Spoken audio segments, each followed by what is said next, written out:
이스라엘군이 가자 남부의 하마스 본거지인 칸 유니스 중심부에 진입하면서 이스라엘과 하마스 간의 전쟁이 최대 고비를 맞았습니다. 이와 함께 하마스가 은신 중인 땅굴에 해수 펌프를 이용해서 바닷물을 부어 침수시키는 작전이 곧 시작될 것으로 보여서 기추가 주목됩니다. 최후의 격전이 벌어지는 현장을 와이타임스가 추적해 봤습니다. 지금 시작합니다.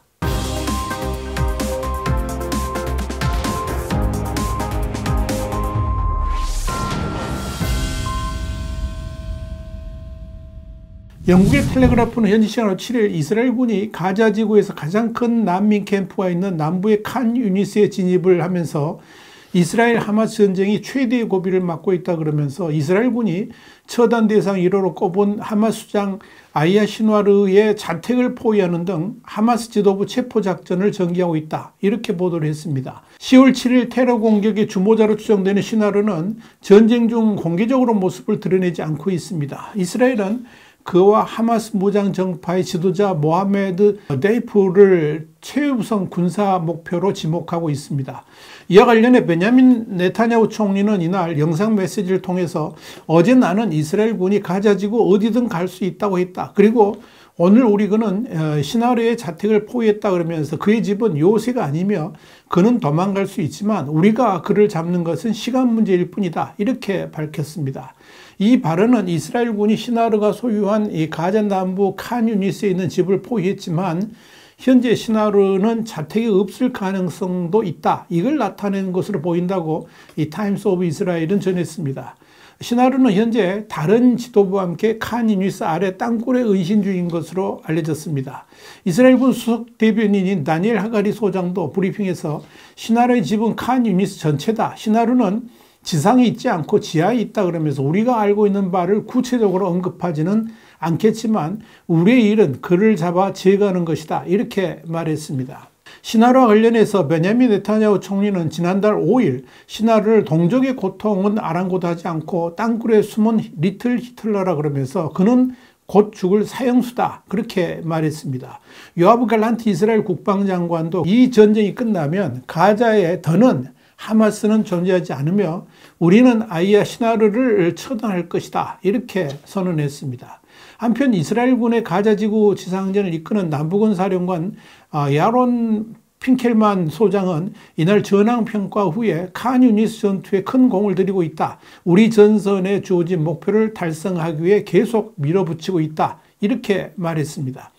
이스라엘군은 현지 시간 6일 전황과 관련해서 98사단이 오늘 시가지 깊숙이 진출했으며 이 과정에서 다수의 하마스 대원을 사살하고 땅굴 30여 개를 파괴했다고 밝혔습니다. 또 기바티 여단과 특공 여단 병력은 이미 칸 유니스 중심부에 도달 주요 표적을 공략하고 있다고 밝혔습니다. 칸 유니스는 이번 전쟁에서 하마스의 최후의 보루로 꼽힙니다. 이스라엘의 제거 대상 1순위인 하마스 최고의 인사 야히야 시나르의 고향이기도 합니다. 또 지난 10월 7일 이스라엘 기습 공격에 가담했던 무장대원 다수도 이 칸 유니스 출신입니다. 이들 역시 테러 직후에 칸 유니스로 돌아간 것으로 파악됐습니다. 이스라엘군 수석 대변인인 다니엘 하가리 소장은 칸 유니스 일대에만 이 하마스 4개 대대가 활동 중이라 그러면서 가자 시티 병력과 함께 이 하마스 주력을 구성하는 부대들이다. 그렇게 설명을 했습니다.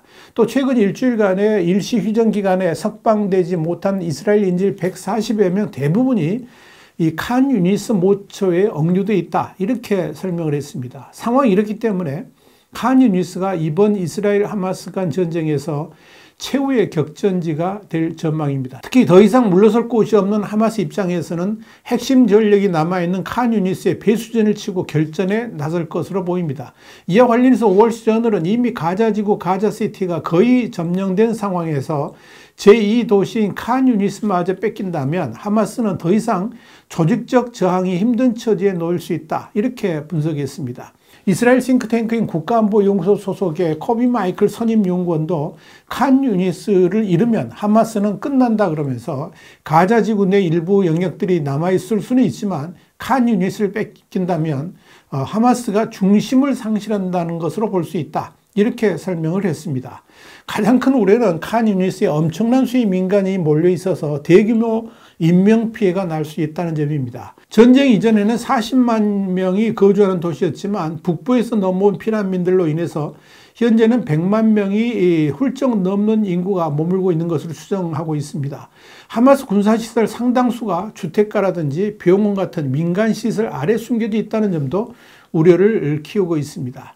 현재 이스라엘군의 하마스 소탕작전에서 가장 눈길을 끄는 것은 하마스가 은신 중인 땅굴에 해수펌프를 이용해서 바닷물을 부어 침수시키는 작전에 관한 것입니다.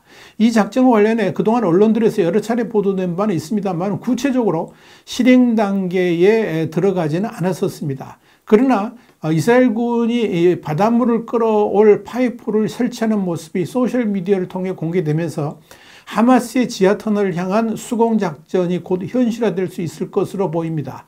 가자 지구에는 홍수가 범죄자를 덮친다는 내용의 의미 심장한 전단도 뿌려졌습니다. 텔레그래프에 따르면 현지 시간으로 6일 X 그러니까 옛날 트위터 등에는 가자 지구 지중해 연안에서 해수펌프에 연결할 때 파이프를 깔고 있는 것으로 보이는 수십 명의 군인의 모습이 공개됐습니다. 이 사진을 X에 올린 엘리 데이빗 박사는 하마스 땅굴을 침수시키기 위해서 이스라엘군이 바닷물을 끌어올리는 사진이다. 이런 설명을 덧붙였습니다. 또 다른 X 사용자인 조르드 스캠도 해수펌프로 추정되는 설비가 설치된 모습과 근처에 파이프로 보이는 검색 물체가 놓여있는 영상도 공개를 했습니다.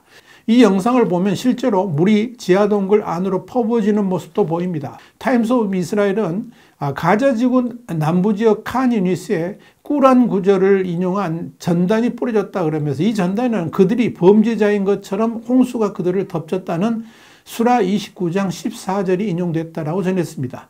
일부 주민들은 하마스가 지난 10월 7일 이스라엘에 대한 공격을 알-아크샤 대홍수작전이라고 부른 것과 연결시켜서 이스라엘의 땅굴 침수작전의 의미를 해석하고 있다고 전해지고 있습니다. 월스트리트저널도 지난 4일 이스라엘 방위군은 지난달 중순쯤 알-샤티 난민 캠프에서 북쪽으로 약 1마일 그러니까 4km 떨어진 위치에 대형 해수펌프 설치를 마쳤다 그랬습니다. 그러면서 최소 5개인 펌프는 지중해에서 물을 끌어와서 각 펌프당 시간당 수천 입방미터의 물을 땅굴에 주입시켜서 몇 주 안에 땅굴을 침수시킬 수 있다라고 보도를 했습니다. 미 당국 관계자에 따르면 이스라엘은 지난 11월 초에 미국에 이 작전 계획을 알렸으며 이 작전의 군사적 효과 그리고 환경에 미칠 영향 등에 대해서 논의가 이뤄진 것으로 전해집니다. 한편 이스라엘은 지상전 3단계 작전을 펼치면서 이스라엘 방위군이 제거한 하마스 고위 군 지휘관들의 사진을 공개했습니다. 뉴욕타임스는 현지 시간 6일 이스라엘군이 하마스군 지휘관 11명이 가자지구의 한 지하터널에 모여 찍은 사진을 공개하면서 빨간 오를 그려서 제거된 이들을 표시했습니다. IDF 그러니까 이스라엘군이 제거했다고 주장한 5명 중에는 하마스의 공중전 지휘관 등이 포함되어 있습니다. 이스라엘군은 이들 외에도 하마스의 중간급 지휘관 절반을 사살했다라고 발표했습니다. 다만 이들 가운데 하마스 지도자 야히야 시나르와 군사조직 알카삼 여단을 이끄는 모하메드 데이프 등 주요 인물 사살에는 실패했습니다. 전투는 가자 북부와 레바논 접경 지역에서도 계속되고 있습니다. 이스라엘군은 가자 북부에서 교전 중 보건소와 학교 등 민간인 시설로 은폐된 대규모 무기고를 발견했다 그러면서 이 개전 후에 발견된 것 중 최대 규모로 대전차 로켓과 미사일 수백 발, 또 장거리 로켓과 무인기 수십 개가 나왔다라고 밝혔습니다. 이스라엘은 레바논 남부의 친이란계 무장 세력인 헤즈볼라 시설에 대한 타격도 이어갔습니다. 요아브 갈란트 이스라엘 국방장관은 헤즈볼라를 국경 인근에서 멀리 쫓아내기 위해서 모든 수단을 동원하겠다라고 경고했습니다. 이스라엘 전쟁 상황은 이스라엘 현지 시간으로는 7일 오후 3시, 한국 시간으로 오후 10시까지 정리된 것입니다. 이어지는 이스라엘 전쟁 상황은 인터넷 신문 Y타임스를 통해서 여러분께 전해드리겠습니다. Y타임 정세분석이었습니다. 감사합니다.